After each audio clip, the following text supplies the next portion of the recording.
Welcome back. Let's continue this teardown by removing the harmonic balancer. The balancer will want to spin as you loosen the bolt, so I decided to wedge a large screwdriver on the rear side of the block to keep it from turning.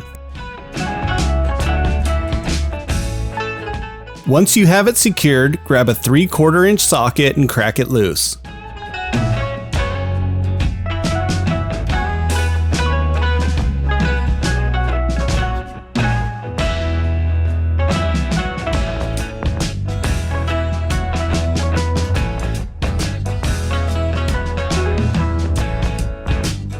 Unthread completely and remove the bolt and washer. For this next part, you're going to need a harmonic balancer puller. You'll thread the puller bolts into these 3 thread holes here.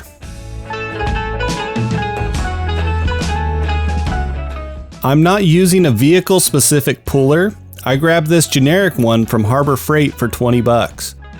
If you're tight on cash, some auto parts stores might let you use one for free. I'm screwing these bolts in to make sure I have enough bite on the threads and that the puller is level on all 3 bolts. I want the balancer to come straight off the shaft.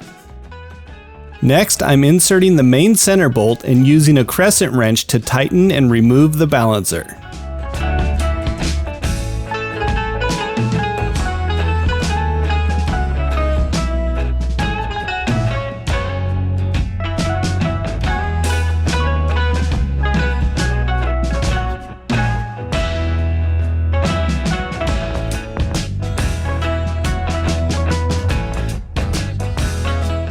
Keep turning nice and steady and eventually it'll come right off.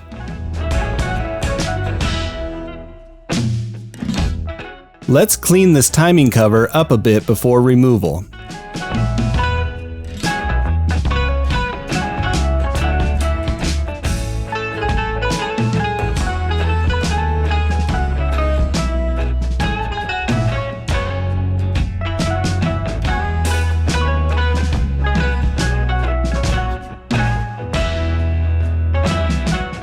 Pay attention to where all the bolts are on the timing cover as you're cleaning.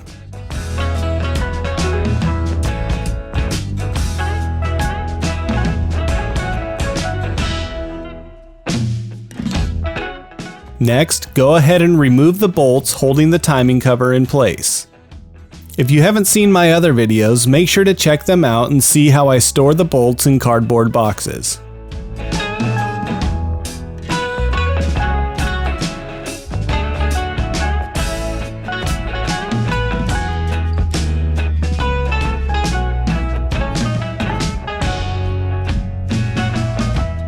Once the bolts are all removed, go ahead and remove the timing cover. Here's what the inside of mine looks like. I'll be giving this a thorough cleaning before reassembly.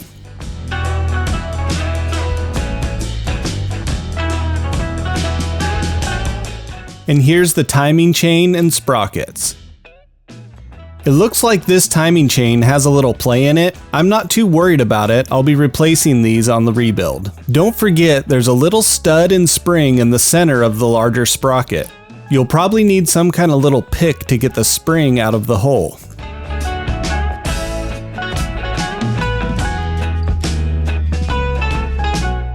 As a bonus, we're going to remove the oil filter adapter while we're here. To get this off, it's a huge T60 Torx bit and it's on there good.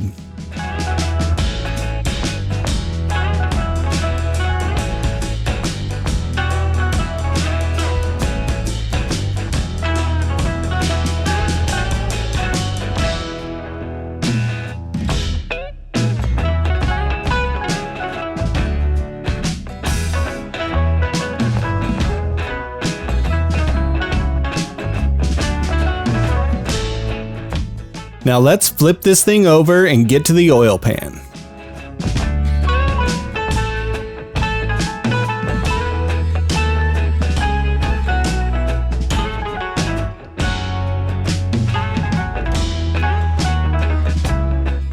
I only had 4 bolts holding mine on. I removed those off camera so we can get to the pan coming off. And here's a look inside the oil pan. You'll notice the oil pump and pickup tube missing. I have no clue where those are.